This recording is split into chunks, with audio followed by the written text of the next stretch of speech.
Nous avons ensuite deux vœux sur des sujets voisins. Le vœu numéro 6 qui est présenté par Émilion Esnault et le vœu numéro 7 qui est présenté par Madame Morin. Mais je crois qu'il y a eu un dialogue entre les deux élus. Donc je vais demander d'abord à Monsieur Esnault, ensuite à Madame Morin de nous en parler. Merci Monsieur le maire. Alors en fait nous avons discuté, nous avons fait le choix de fusionner les vœux et de les amender.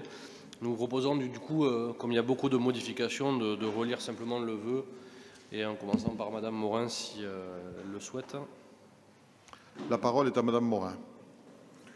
Oui, Monsieur le maire, chers collègues, nous avons eu de longues conversations avec Émilion Esnault pour effectivement trouver une rédaction qui convienne à l'ensemble des partis. Et donc je vous propose de commencer par vous présenter le vœu commun donc entre majorité et opposition, et nous verrons en fonction du résultat le sort de notre vœu qui deviendra peut-être inutile, je l'espère. Donc en fait nous souhaitions revenir sur la question de la simplification du contrôle par l'API. Vous savez, c'est ce dispositif qui flash les plaques d'immatriculation à partir d'un véhicule qui circule en ville. Par rapport à la question des droits des titulaires des cartes de stationnement personnes handicapées.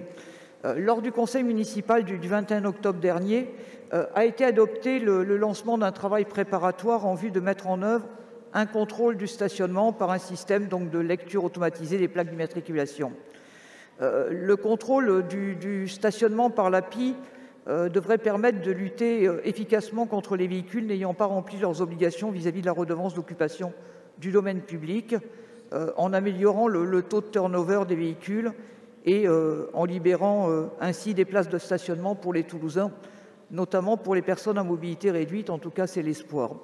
Considérant le recours à la technologie par l'API pour le contrôle du stationnement payant ou encore le respect de la ZFE mobilité, considérant les droits spécifiques accordés aux titulaires des cartes de stationnement personnes handicapées, considérant le fait, et c'est important, qu'il n'existe pas de dispositif national qui ressemble l'ensemble des titulaires de cartes de stationnement et que la carte est attachée à la personne et non au véhicule, que de multiples véhicules peuvent être concernés ponctuellement et qu'il convient de lutter contre d'éventuelles utilisations abusives. Considérant que le contrôle par l'API s'appuie sur une dématérialisation du contrôle des droits et qu'il est constaté la difficulté de mettre en œuvre les contrôles l'API sur le stationnement payant sans dispositif complémentaire pour assurer la gratuité du stationnement pour les usagers détenteurs d'une carte de stationnement. Et je laisse la parole à mon collègue. J'espère bien. Donc je la lui donne.